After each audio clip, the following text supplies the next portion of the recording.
Selamat pagi, jemaat yang dikasihi Tuhan, selamat hari Minggu, dan mari kita bersama-sama sekali lagi mempersiapkan hati masuk dalam ibadah, dan juga mengucap syukur karena penyertaan Tuhan tidak pernah lepas daripada kehidupan kita.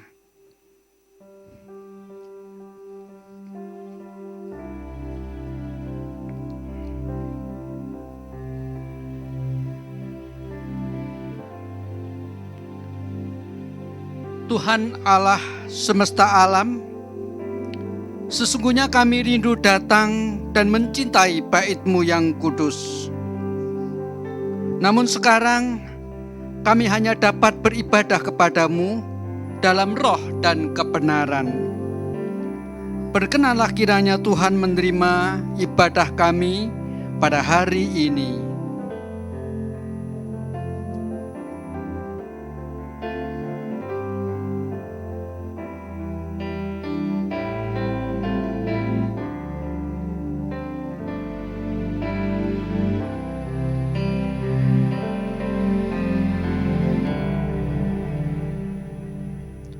Pertolongan kita adalah dalam nama Tuhan yang menjadikan langit dan bumi, yang setianya sampai selama-lamanya dan tidak pernah meninggalkan pekerjaan tangannya. Turunlah kiranya atas kita sekalian kasih karunia dan damai sejahtera dari Allah Bapa kita dan dari Tuhan kita, Yesus Kristus. Amin.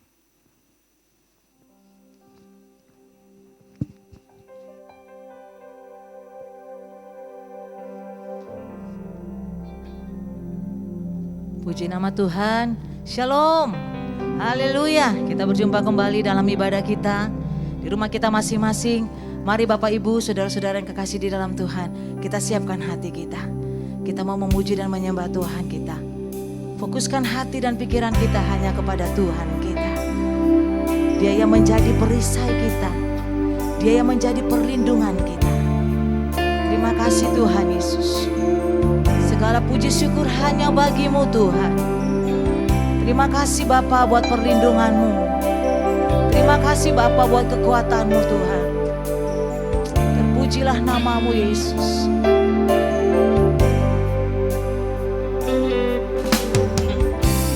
Engkaulah perisaiku saat badai hidup menerpaku. Janji-Mu di dalamku, pulihkan jiwaku. Ku kan berdiri di tengah badai dengan kekuatan yang Kau berikan. Sampai kapanpun ku kan bertahan, karena Yesus selalu menopang hidupku. Haleluya, haleluya Yesus. Katakan pujian ini, Engkaulah perisai, Engkaulah perisaiku saat badai hidup menerpaku. Janji-Mu di dalamku, pulihkan jiwaku. Ku kan berdiri di tengah badai dengan kekuatan yang Kau berikan. Sampai kapanpun ku kan bertahan, karena Yesus selalu menopang. Ku kan berdiri di tengah badai dengan kekuatan yang Kau berikan.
sampai kapanpun ku kan bertahan,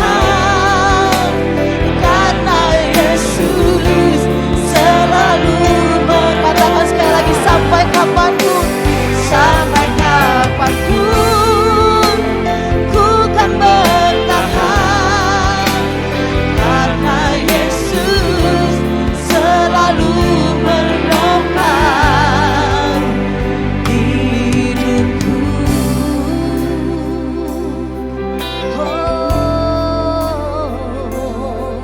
Haleluya, Engkau Tuhan yang menjadi perisaiku. Terima kasih Tuhan. Haleluya Yesus. Haleluya. Amin Yesus. Terima kasih Tuhan. Sungguh benar Tuhan, Engkaulah yang menjadi perisai kami. Engkaulah yang menjadi kekuatan kami. Engkaulah yang menjadi perlindungan kami, pertahanan kami. Dan Engkaulah kota benteng kami yang teguh. Kami bersyukur untuk pagi yang indah ini Tuhan. Kalau Tuhan kami ada, kami tahu kami ada karena anugerah Tuhan. Semua semata-mata karena kasih setiamu Tuhan. Sampai hari ini kami ada. Kami dapat berdiri Tuhan di hadapanmu. Kami tahu itu semua karena anugerah Tuhan. Terima kasih Tuhan buat pertolonganmu. Terima kasih Tuhan buat kasih setiamu yang senantiasa kami rasakan hari lepas hari. Bahwa Tuhan tidak pernah meninggalkan kami. Tuhan selalu ada bagi kami. Di tengah-tengah badai kehidupan kami terus melihat pertolongan Tuhan. Kami terus melihat kekuatan Tuhan yang Kau beri kepada kami. Terima kasih Tuhan Yesus. Saat ini Tuhan, kami di rumah kami masing-masing. Kami mau memuji Engkau Tuhan. Kami mau meninggikan Engkau Tuhan. Bahkan kami mau menaikkan syukur kami kepada Tuhan. Karena Engkau terlalu baik dan teramat baik di dalam kehidupan kami. Oleh karena itu Tuhan, Engkau kuduskan kami. Sucikan semua kami Tuhan dengan kuasa darah-Mu Tuhan. Sehingga kami dapat menghadap hadirat-Mu Tuhan. Pulihkan kami Tuhan saat kami memuji dan menyembah Engkau. Hadirat-Mu melawat setiap kami ada di rumah kami masing-masing Tuhan. Saat kami memuji, bahkan saat kami mendengarkan firman-Mu Tuhan. Kekuatan yang baru Engkau berikan bagi kami lewat firman-Mu Tuhan Yesus. Terima kasih Bapa di surga, terima kasih. Saatnya Tuhan kami mau memulai ibadah kami ini Tuhan. Kami menyerahkan ibadah ini dari permulaan, pertengahan hingga selesainya ke dalam tangan Tuhan. Biar hanya nama Tuhan yang ditinggikan, hanya nama Tuhan yang diagungkan Tuhan di dalam ibadah kami. Hanya di dalam nama Yesus kami berdoa dan memuliakan Engkau Tuhan. Yang siap untuk memuji dan memuliakan Tuhan, mari kita semua sama-sama katakan amin. Mari sekali lagi kita berikan sorakan yang meriah bagi Tuhan kita. Dia hadir di rumah kita masing-masing. Amin saudara. Dia siap untuk melawat kita. Kita mau memuji Dia, mengagungkan Tuhan kita. Hanya Dia Tuhan yang menjadi gunung batu kita. Dia Tuhan yang menjadi perlindungan kita. Akan di badai topan dunia, Engkau Tuhan perlindunganku. Sama-sama kita tepuk tangan. Haleluya.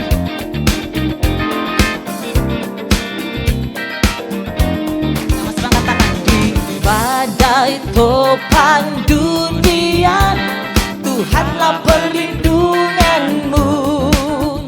Kendati goncang semesta, Tuhanlah perlindunganmu. Ya Yesus gunung batu di dunia, di dunia, di dunia. Ya Yesus gunung batu di dunia, tempat berlindung yang teguh. Haleluya.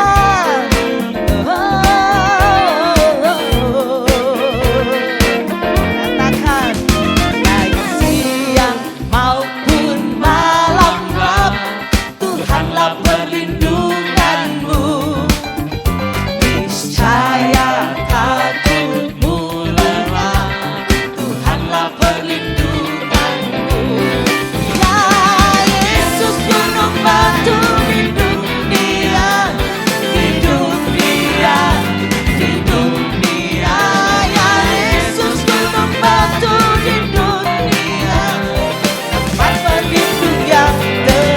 Bapak Ibu yang ada di rumah, naikkan pujian ini, katakan, di badai topan dunia hanya Tuhan perlindunganku.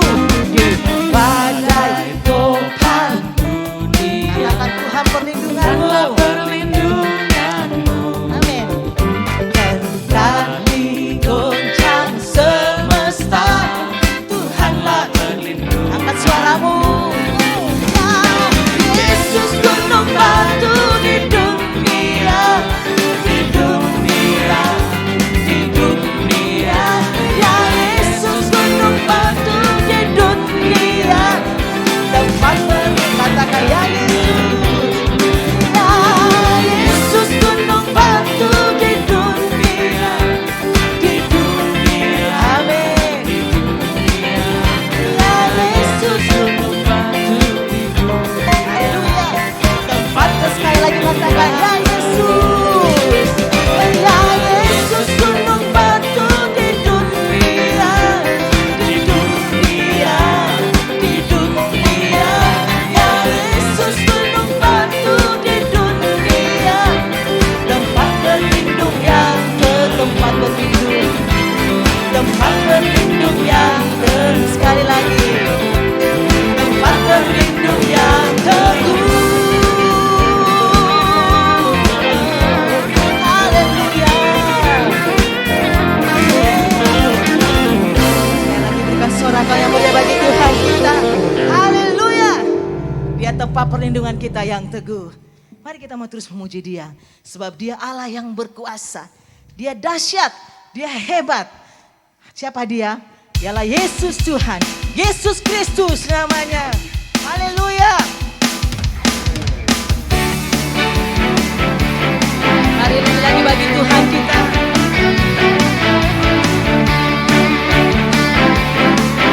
Semangat bagi Tuhan kita. Tanya. Berkuasa di bumi di surga, bertahta dalam kemuliaan. Dia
hebat, Engkau dahsyat Tuhan. Dan kami bangga memiliki Allah yang seperti-Mu Tuhan. Terima kasih Tuhan Yesus. Terima kasih Tuhan. Kita mau siapkan diri kami untuk kita mau mendengarkan firman Tuhan di pagi hari. Terima kasih Yesus. Kami mau terus memandang kepada Engkau Tuhan. Engkau yang menjadi kekuatan di dalam hidup kami. Engkau yang menjadi perlindungan kami yang teguh Tuhan. Terima kasih Bapa. Yesus Kau kebenaran yang menyelamatkanku. Kau memberikanku hidup dan pengharapan.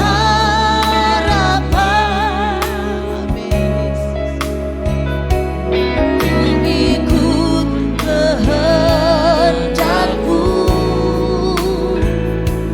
ku perlu anugerah-Mu.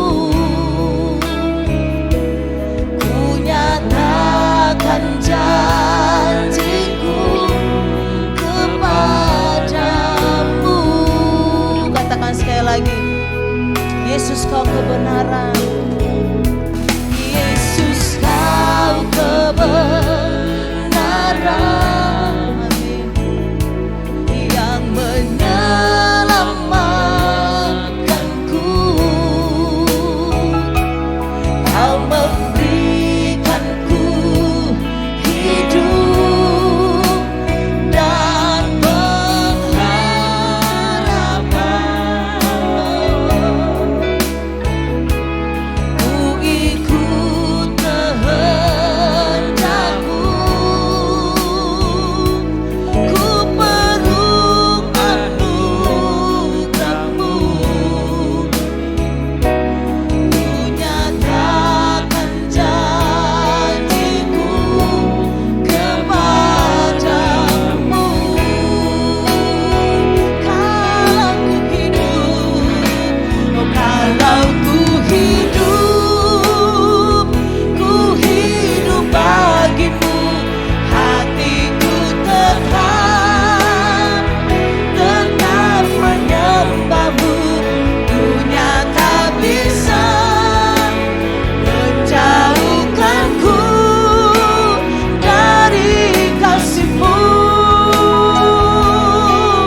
benar Tuhan, Engkaulah pusat daripada kehidupan setiap kami.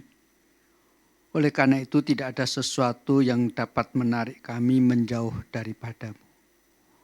Sebaliknya ketika kami menghadapi semakin banyak tantangan-tantangan maupun kesulitan, justru itu mendorong dan menarik kami untuk lebih dekat kepadamu. Tuhan, biarlah sekali lagi firman yang akan kami baca di tengah-tengah ibadah pada pagi hari ini, sekali lagi boleh menolong setiap kami, menguatkan kami, bahkan membuat pengharapan kami di dalam Engkau tidak pernah pudar, sebaliknya menjadi semakin kuat. Tuhan, persiapkan hati dan pikiran kami. Juga tolong hamba-Mu, supaya kebenaran firman Tuhan Engkau taruh terlebih dahulu di dalam bibir mulutnya, untuk kemudian menjadi berkat bagi setiap orang yang mendengar. Kami berdoa memohon di dalam nama Tuhan kami, Yesus Kristus. Amin. Jemaat yang dikasihi Tuhan, kita akan bersama-sama merenungkan satu tema, Kristus pusat hidupku. Mari kita bersama-sama membaca dari Ibrani pasal pertama. Saya akan baca mulai ayat 1 sampai dengan ayat yang keempat. Surat Ibrani pasal pertama ayat 1 sampai dengan ayat yang keempat, demikian bunyi firman Tuhan. Setelah pada zaman dahulu, Allah berulang kali dan dalam berbagai cara berbicara kepada nenek moyang kita dengan perantaraan nabi-nabi, maka pada zaman akhir ini, Ia telah berbicara kepada kita dengan perantaraan anaknya, yang telah Ia tetapkan sebagai yang berhak menerima segala yang ada. Oleh Dia, Allah telah menjadikan alam semesta. Ia adalah cahaya kemuliaan Allah dan gambar wujud Allah, dan menopang segala yang ada dengan firman-Nya yang penuh kuasa. Dan setelah Ia selesai mengadakan penyucian dosa, Ia duduk di sebelah kanan Allah yang maha besar di tempat yang tinggi, jauh lebih tinggi daripada malaikat-malaikat, sama seperti nama yang dikaruniakan kepadanya jauh lebih indah daripada nama mereka. Sampai di sini pembacaan firman Tuhan. Jemaat yang dikasih Tuhan dan saudara-saudara yang kekasih, kalau kita perhatikan ayat yang baru saja kita baca ini, kita melihat dengan jelas bahwa sebetulnya Alkitab atau firman Allah membagi zaman ini hanya menjadi dua. Jadi zaman yang sebetulnya boleh dikatakan cuma satu, dibelah menjadi dua. Dan yang membelah itu adalah Kristus, yang adalah anak Allah, yang dikatakan cahaya kemuliaan Allah yang maha tinggi. Dan oleh Dialah zaman ini dibelah menjadi dua. Dengan kata lain sebetulnya, kenapa Tuhan membelah, atau dengan kata lain karena Alkitab yang membelah zaman menjadi dua, berarti Tuhan memang sengaja membelah zaman menjadi dua dengan Kristus sebagai pusatnya. Nah, jikalau kita berasumsi tidak dibelah oleh kedatangan Kristus Allah yang menjadi manusia menjadi dua zaman, maka sebetulnya zaman itu cuma satu. Dan dengan pengertian zaman itu cuma satu, sebetulnya dengan kondisi setelah manusia khususnya di bawah perwakilan Adam telah jatuh di dalam dosa, maka sepanjang zaman hanya ada satu problema yang disampaikan dan disebutkan di dalam di dalam kitab Pengkhotbah. Segala sesuatu yang ada di bawah kolong langit ini tidak ada sesuatu yang baru. Dari dulu sampai sekarang semuanya selalu sama, berulang-ulang terus. Dan disimpulkan juga oleh pengkhotbah dengan mengatakan semua yang dilakukan manusia di bawah kolong langit setelah manusia jatuh dalam dosa adalah jerih lelah dan kesia-siaan belaka. Bagaikan usaha menjaring angin. Ya, tidak ada sesuatu pun di dalam dunia ini yang dicari yang akhirnya pada hakikatnya dan ujungnya bukan sampai pada satu hal, melelahkan saja. Itu sebabnya pengkhotbah pernah berkata, aku sebagai yang memiliki segala-galanya, aku mencoba mencari kenikmatan melalui pesta pora, melalui ketenaran, melalui apapun. Akhirnya sampai pada satu kesimpulan, semuanya itu sia-sia, sia-sia, dan sia-sia. Itu sebabnya tadi dikatakan usaha manusia sejak lahir terus menerus di dalam jerih lelahnya hanya seperti menjaring angin. Bisa bayangin kan, angin kok dijaring, ya tidak akan pernah ketangkep. Ya.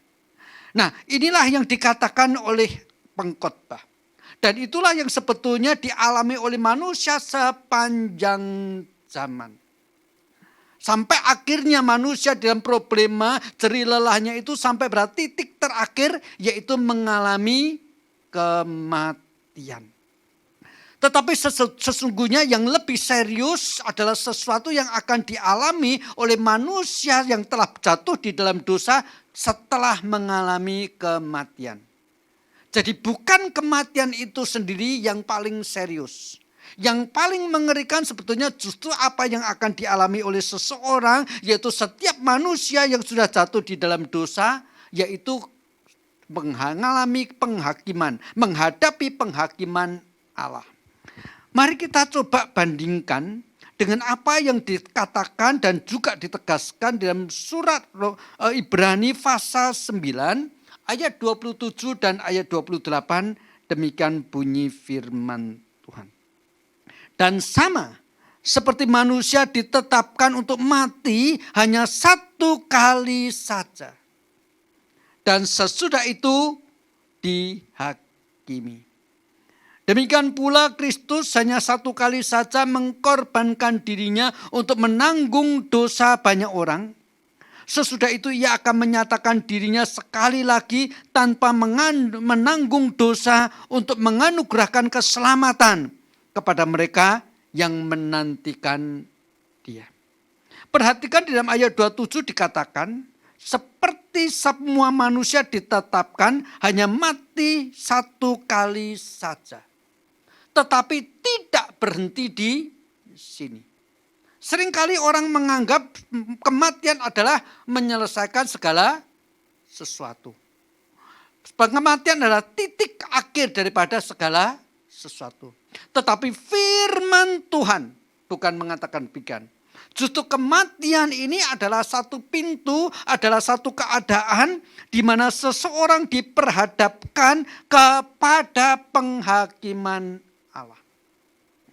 Itu sebabnya kalau kita kembali kepada Ibrani pasal pertama tadi, ketika saya katakan Alkitab memang membagi zaman hanya menjadi dua, yaitu di mana dikatakan tadi, setelah sejak zaman dahulu kala, itu zaman sebelum Kristus. Maka ketika Kristus datang disebut sekarang Allah berbicara pada zaman akhir ini, Allah berbicara kepada manusia melalui anaknya. Berarti kehadiran Kristus Allah yang menjadi manusia membedakan antara zaman dahulu kala dengan zaman akhir. Itu sebabnya tadi saya katakan Kristus membelah menjadi zaman menjadi dua.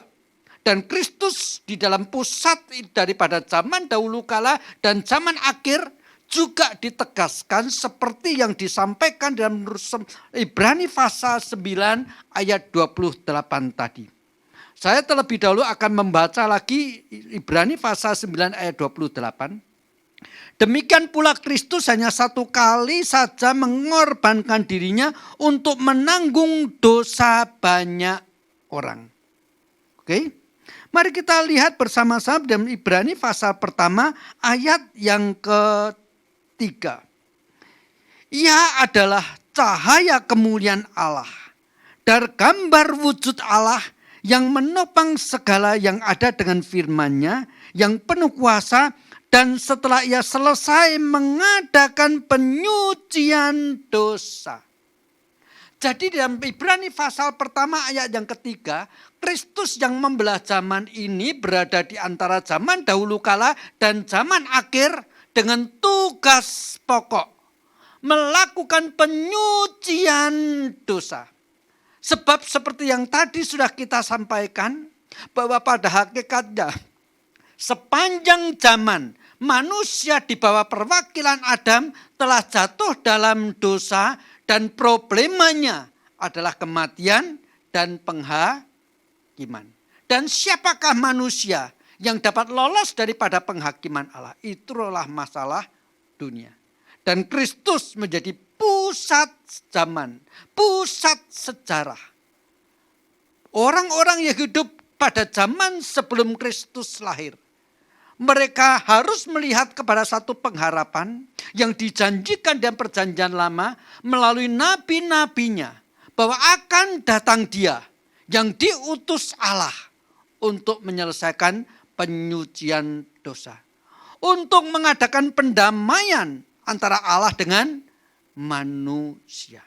Maka itu adalah orang-orang pada zaman dahulu kala, atau pakai bahasa yang lebih populer untuk kekristenan adalah zaman perjanjian lama. Semua orang ditarik untuk melihat kepada Kristus yang dijanjikan. Sementara zaman akhir, yaitu orang-orang yang hidup setelah Kristus lahir, termasuk kita semua, adalah yang juga ditarik untuk menoleh kepada sekian ribu tahun yang lalu. Pada waktu itu, ketika Allah menjadi manusia, lahir melalui anak darah Maria, hidup di bawah pemerintahan Pontius Pilatus, disalibkan, mati dan dikuburkan. Itu pengakuan iman kita, bukan? Dan sebetulnya kita menoleh ke belakang untuk melihat peristiwa kayu salib adalah yang sudah digenapkan oleh Kristus, yang ditegaskan dalam Ibrani pasal pertama ayat yang ketiga. Menyelesaikan problema manusia, mengalami kematian dan harus menghadapi penghakiman Allah.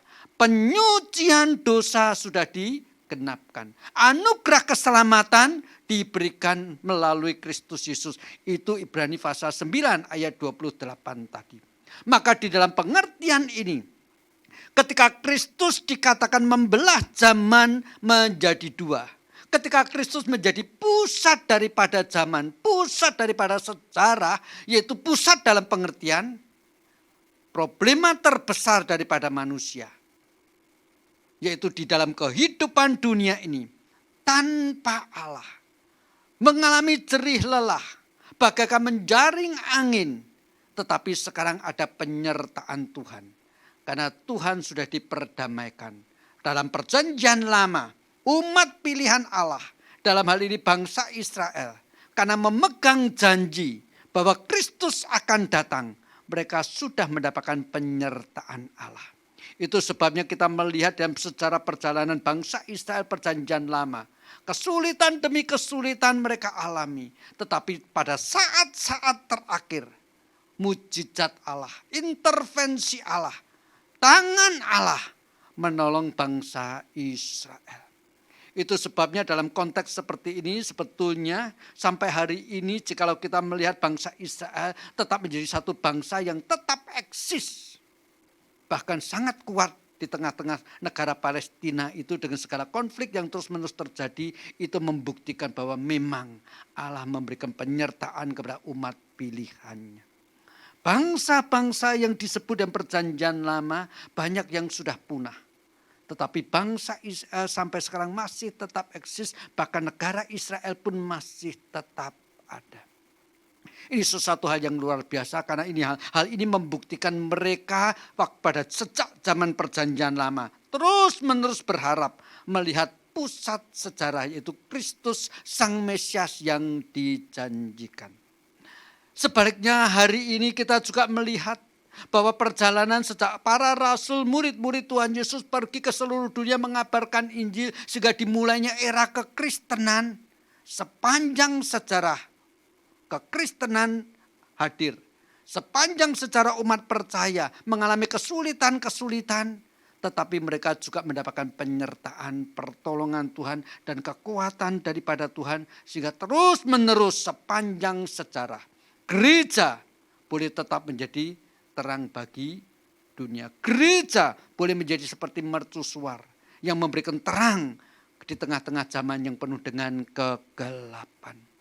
Kristus sebagai pusat sejarah membelah zaman menjadi dua. Pada zaman perjanjian lama, melihat ke depan pengharapan yang dijanjikan. Kita orang-orang percaya zaman akhir menoleh ke belakang, melihat janji yang sudah digenapi dan merasakan penyertaan Tuhan hari demi hari di dalam kehidupan umat percaya. Jemaat yang dikasihi Tuhan, jikalau kita tadi katakan bahwa Kristus akhirnya sudah menjadi pusat sejarah, di mana seluruh umat manusia perjanjian lama maupun perjanjian baru ditarik untuk menerima anugerah keselamatan, pendamaian, penyucian dosa yang dilakukan Kristus di atas bukit Golgota, di atas kayu salib. Maka secara personal kita satu persatu, setiap orang percaya sebetulnya juga boleh mengaplikasikan di dalam diri setiap kita bahwa jikalau Kristus adalah pusat sejarah, maka demikian juga mestinya Kristus juga adalah pusat daripada hidup setiap kita pribadi lepas pribadi. Itu sebabnya jemaat yang dikasihi Tuhan, mari kita bersama-sama membuka satu bagian firman Tuhan yang ditulis oleh Rasul Paulus di dalam 2 Korintus pasal 15 ayat yang ke-17 dan ayat yang ke-18. 2 Korintus pasal 5 ayat 17 dan ayat yang ke-18, demikian bunyi firman Tuhan. Jadi, siapa yang ada di dalam Kristus, ia adalah ciptaan baru. Yang lama sudah berlalu, sesungguhnya yang baru sudah datang. Dan semuanya ini dari Allah, yang dengan perantaraan Kristus telah mendamaikan kita dengan dirinya dan yang telah mempercayakan pelayanan pendamaian itu kepada kami.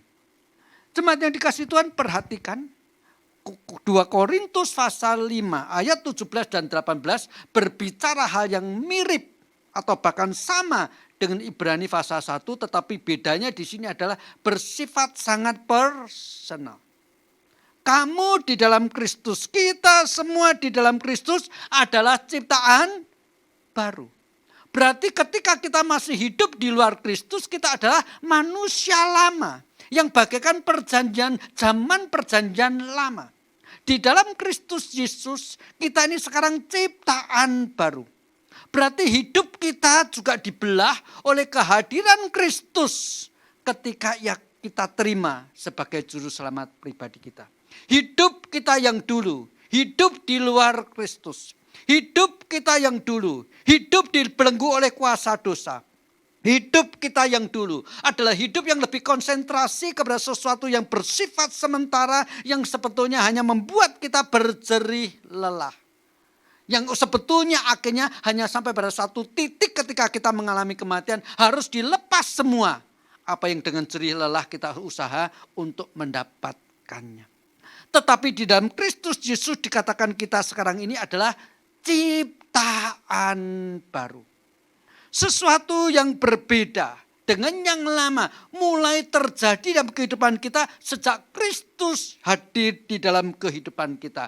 Ketika keselamatan Tuhan anugerahkan dalam hidup kita, sejak waktu itu sesuatu yang baru mulai datang.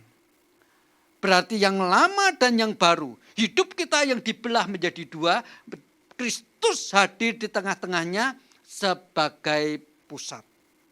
Hidup kita yang lama, yang penuh dengan dosa, dengan kehadiran Kristus dihapuskan semuanya dan kita menerima pendamaian dengan Allah, dan hidup kita sekarang ini adalah hidup bersama-sama dengan Kristus untuk terus-menerus seperti Paulus mengatakan dipercayakan pelayanan. Jemaat yang dikasihi Tuhan, puji syukur di dalam Kristus Yesus sekarang ini kita mirip seperti apa yang pernah dialami oleh bangsa Israel sebagai umat pilihan Allah. Di tengah-tengah kecamuknya sejarah zaman perjanjian lama, bangsa Israel selalu mendapatkan pemeliharaan Allah, selalu mendapat penyertaan Allah, selalu mendapat pertolongan Allah. Demikian juga hari ini. Benar, di dalam kehidupan kita sekarang ini tetap kita menghadapi banyak kesulitan, tetap menghadapi banyak tantangan, konsekuensi bahwa kita masih tetap hidup di dalam dunia di mana di dalam dunia ini Adam pernah jatuh dalam dosa. Sehingga dunia di mana Adam pernah jatuh dalam dosa ikut mengalami dampak secara total dari semua aspek dosa yang dilakukan oleh Adam. Itu sebabnya walaupun kita sekarang adalah ciptaan baru di dalam Kristus Yesus, dalam banyak hal kita tetap mengalami pergumulan yang sama dengan orang-orang yang lain. Tetapi yang membedakan Kristus yang menjadi pusat hidup kita, yang menjadi alasan kenapa kita sekarang hidup, itu senantiasa hadir menyertai kita, memberikan pertolongan kita. Itu sebabnya sepanjang 1 bulan ini kita berbicara, Kristus sumber pertolonganku. Kristus sumber hidupku. Kristus sumber damai sejahteraku. Sebab di dalam manusia baru kita, di mana Kristus menjadi pusat kehidupan kita, Tuhan tidak pernah melepaskan dan meninggalkan kita sendirian. Puji syukur. Di dalam dunia kita boleh berjerih lelah. Tetapi sebetulnya dari sejak awal Allah menciptakan alam semesta, dalam banyak hal Tuhan senantiasa memberikan indikasi, bahkan sebetulnya memberikan semacam tipologi tentang istirahat sejati di dalam Tuhan. Kalau kita mencoba mengingat kembali peristiwa Tuhan menciptakan langit dan bumi dengan segala isinya, maka jelas dikatakan Allah menciptakan selama 6 hari lamanya. Lalu berhentilah pada hari yang ke-7 dan mengatakan kuduskanlah hari yang ke-7. Menjadi sebagaimana Allah berhenti dari segala penciptaan, maka Allah beristirahat. Maka itu sebabnya Tuhan di dalam perjanjian lama kepada umat Israel juga memberikan aturan. 6 hari engkau bekerja. Tetapi pada hari yang ke-7 beristirahatlah. Sebetulnya dalam konteks ini kita bisa memahami ada sesuatu yang bersifat setiap minggu ini menjadi sesuatu hal yang lebih besar. Yang Tuhan terus-menerus mau ingatkan kepada setiap kita. Itu sebabnya hari ke-7 oleh orang-orang Yahudi seringkali disebut sebagai hari Sabat, hari perhentian. 6 hari mereka bekerja, kalau pakai istilah kita, dari Senin sampai Sabtu. Hari Minggu kita beristirahat. Itu namanya hari Sabat. Ini adalah satu peringatan, tipologi yang paling kecil, replika yang paling kecil tentang penantian kepada sesuatu istirahat yang sejati. 6 hari kita bekerja. Hari ke-7 kita beristirahat. Hari ke-7 kita beribadah. Persekutuan bersama-sama dengan Tuhan. Tetapi itu kecil. Yang agak lebih besar, ada tahun Sabat. 6 tahun sebidang tanah ditanami. Pada tahun ke-7 tahun Sabat diistirahatkan, tidak ditanami. Kalau ada budak, 6 tahun dia bekerja kepada majikannya. Tahun ke-7 budak itu dibebaskan. Ini disebut sebagai tahun Sabat. Tetapi 7 tahun kali 7 tahun, tahun ke-50 disebut tahun Yobel. Kita melihat dalam perjanjian lama ada Sabat yang mingguan, ada Sabat yang 7 tahunan, dan ada tahun Yobel. 50 tahun sekali. Makin lama makin besar. Sabat istirahat. Tetapi bagi kita jelas, yang terbesar daripada Sabat mingguan, Sabat tahunan, dan tahun Yobel, Sabat sejati ketika justru kita mengalami kematian. Dan itu sesungguhnya menjadi sesuatu yang dinanti-nantikan oleh manusia yang sungguh-sungguh sudah beriman kepada Kristus. Itu sebabnya orang-orang percaya, orang-orang Kristen ketika meninggal dunia, anggota keluarganya ditulis apa? Rest in peace.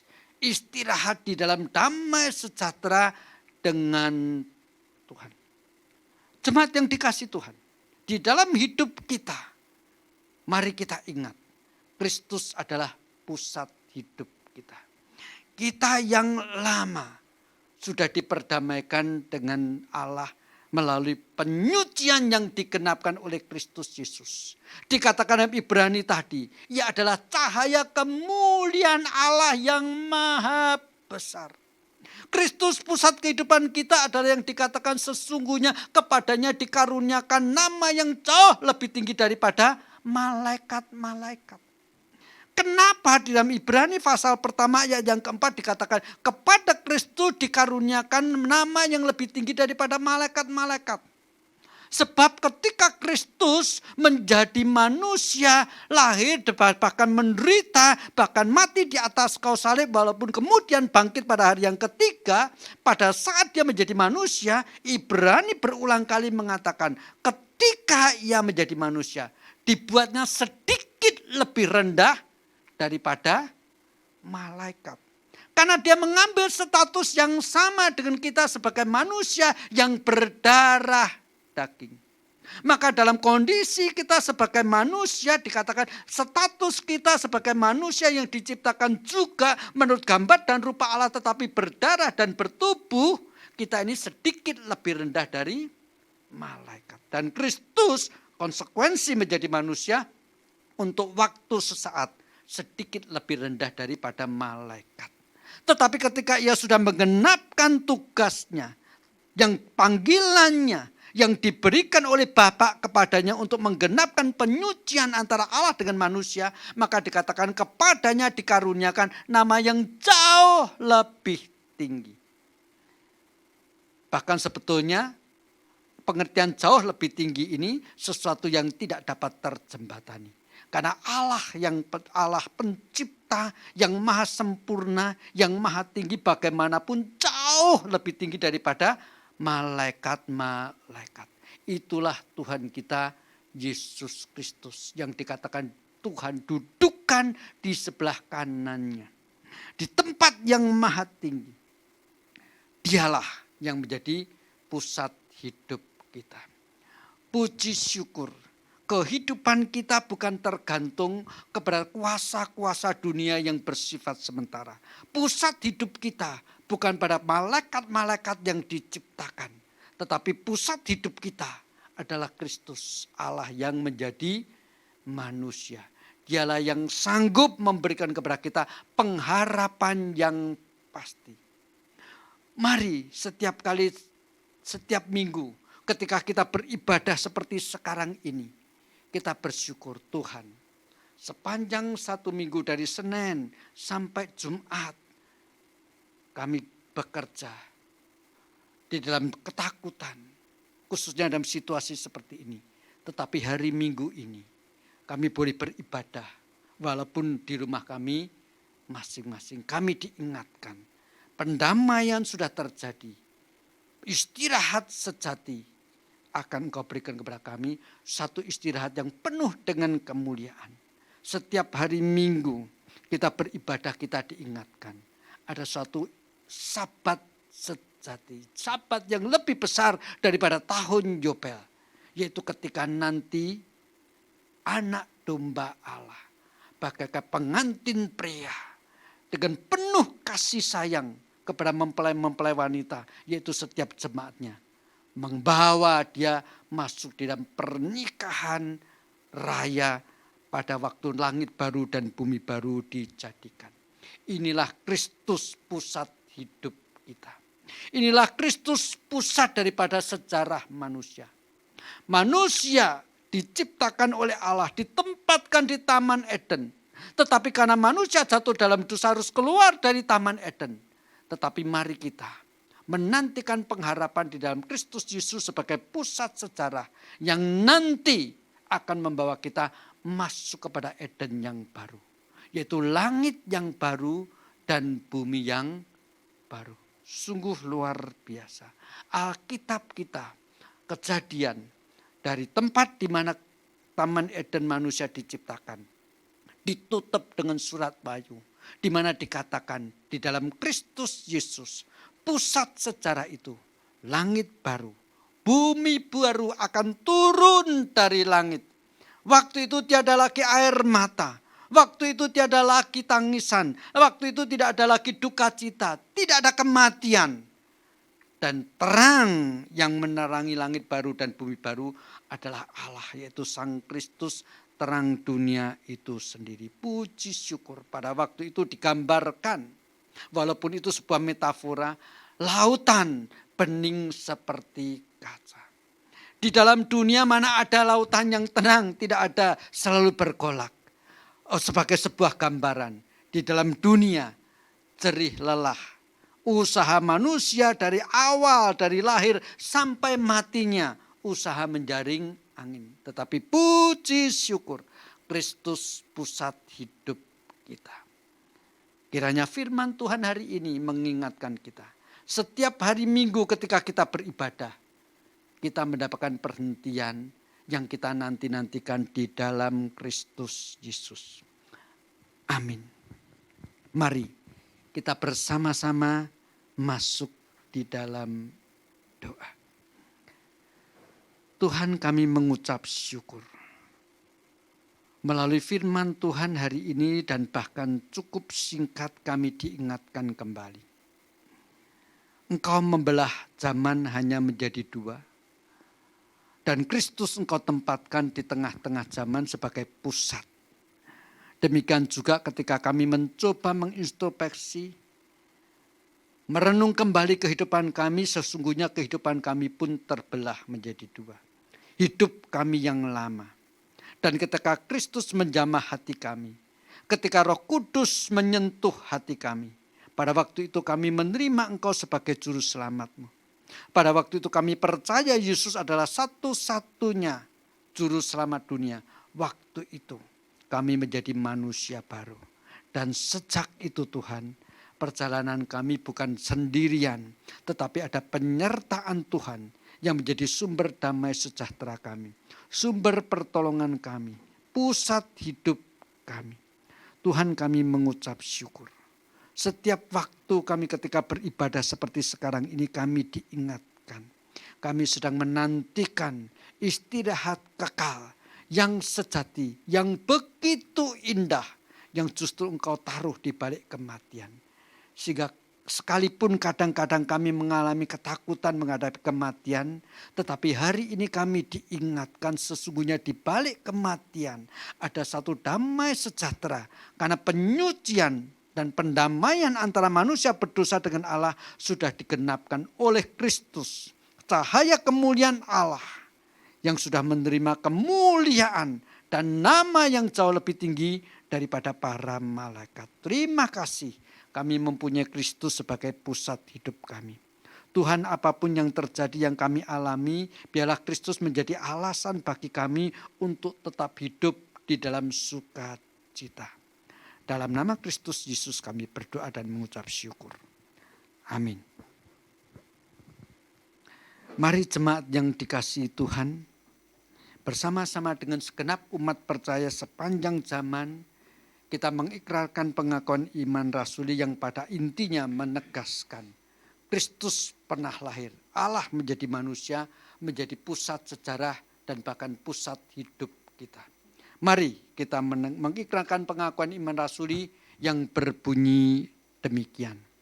Aku percaya kepada Allah, Bapa yang Maha Kuasa, Kalib langit dan bumi, dan kepada Yesus Kristus anaknya yang tunggal Tuhan kita, yang dikandung daripada Roh Kudus, lahir dari anak darah Maria, yang menderita di bawah pemerintahan Pontius Pilatus, disalibkan, mati dan dikuburkan, turun ke dalam kerajaan maut. Pada hari yang ketiga, bangkit pula dari antara orang mati, naik ke surga, duduk di sebelah kanan Allah, Bapa yang Maha Kuasa, dan akan datang dari sana untuk menghakimi orang yang hidup dan yang mati. Aku percaya kepada Roh Kudus, gereja yang kudus dan am, persekutuan orang kudus, pengampunan dosa, kebangkitan daging, dan hidup yang kekal. Amin.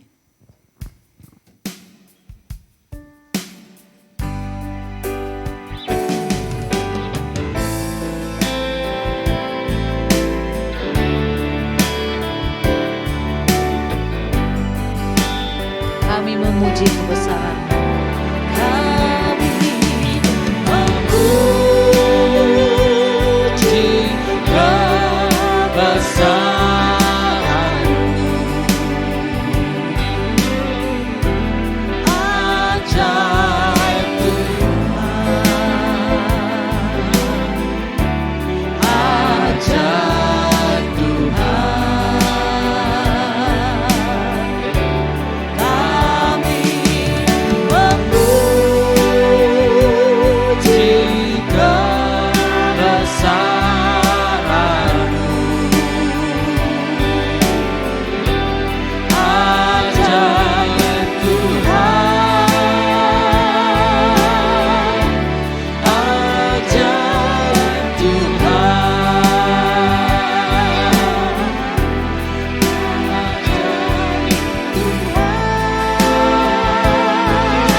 Mari kita sekali lagi masuk di dalam doa. Tuhan, kami mengucap syukur. Dalam situasi seperti sekarang ini, di mana khususnya kota Jakarta, penderita yang terjangkit COVID semakin banyak, bahkan mencapai titik puncaknya.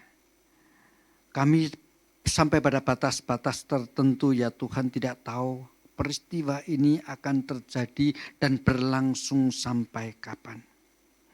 Tetapi satu hal kami tahu ya Tuhan, bahwa Engkau adalah kekuatan hidup kami. Engkaulah sumber pertolongan kami.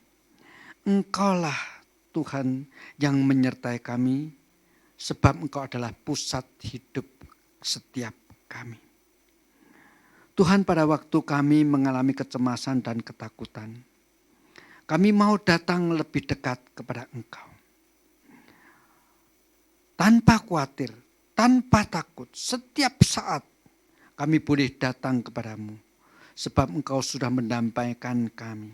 Sebab di hadapan-Mu Tuhan, kami adalah manusia-manusia baru. Yang lama sudah berlalu, manusia kami yang dikuasai oleh dosa sudah menjadi baru di dalam kuasa darah Kristus yang Kau curahkan di atas kayu salib. Terima kasih Tuhan, di tengah-tengah perjalanan hidup kami, khususnya pada situasi seperti ini, dan pada waktu kami beribadah pada hari Minggu ini, kami diingatkan. Kami percaya suatu saat, sama seperti kami 6 hari bekerja, hari ke-7 kami beristirahat, demikian juga pandemi ini suatu saat kami pun percaya. Entah kapan tetapi kami punya keyakinan suatu saat pasti akan berhenti. Karena sesungguhnya Engkau adalah Allah sumber yang memberikan kepada kami istirahat. Bahkan kami melihat istirahat yang jauh lebih indah yang nantinya akan Kau siapkan untuk setiap kami, bukan di dalam dunia ini, tetapi dalam langit baru dan bumi baru. Tuhan, kami mengucap syukur. Kristus menjadi pusat dan alasan bagi hidup kami sekarang ini dan seterusnya. Ini kami Tuhan, tolong kami supaya semakin kami dihimpit oleh tantangan-tantangan, semakin kami kuat berdiri teguh, bahkan tampil menjawab panggilan-Mu menjadi berkat bagi banyak orang. Tuhan, saat ini hamba-Mu berdoa untuk setiap jemaat-Mu di rumah masing-masing dengan segala pergumulan-pergumulan yang dihadapinya.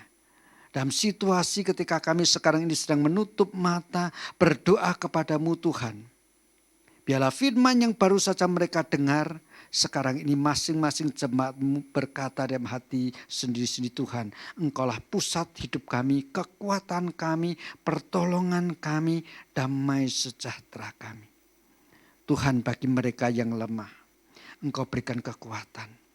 Tuhan, bagi mereka yang sedang ketakutan, Engkau buang ketakutan itu dan gantikan dengan damai sejahtera yang melampaui segala akal yang Kau taruh di dalam hatinya.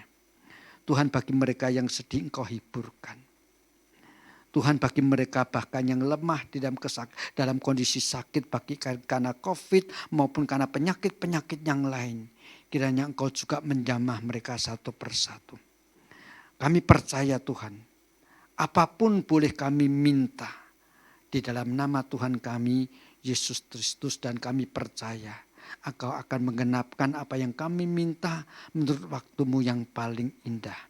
Sebab kami minta dalam nama Tuhan kami, Yesus Kristus, Allah yang mengasihi kami, yang berkorban di atas kayu salib bagi kami, bahkan yang mengajarkan kami berdoa demikian. Bapa kami yang di surga, dikuduskanlah nama-Mu, datanglah kerajaan-Mu, jadilah kehendak-Mu di bumi seperti di surga. Berikanlah kami pada hari ini makanan kami yang secukupnya. Dan ampunilah kami akan kesalahan kami, seperti kami juga mengampuni orang yang bersalah kepada kami. Dan janganlah membawa kami ke dalam pencobaan, tetapi lepaskanlah kami daripada yang jahat. Karena Engkaulah yang punya kerajaan, kuasa, dan kemuliaan sampai selama-lamanya. Amin.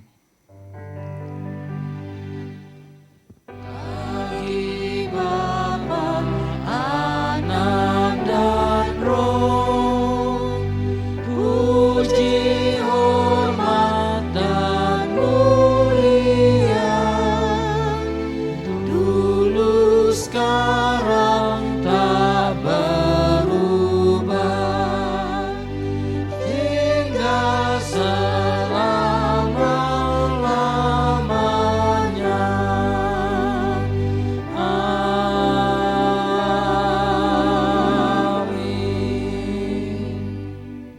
Jemaat yang dikasihi Tuhan, terimalah berkat daripada Allah. Kiranya kasih karunia daripada Allah Bapa, cinta kasih dan damai sejahtera dari Tuhan Yesus Kristus, pimpinan dan penyertaan, pertolongan dan penghiburan, bahkan persekutuan di dalam Allah Roh Kudus menyertai saudara-saudara sekarang ini sampai selama-lamanya. Amin.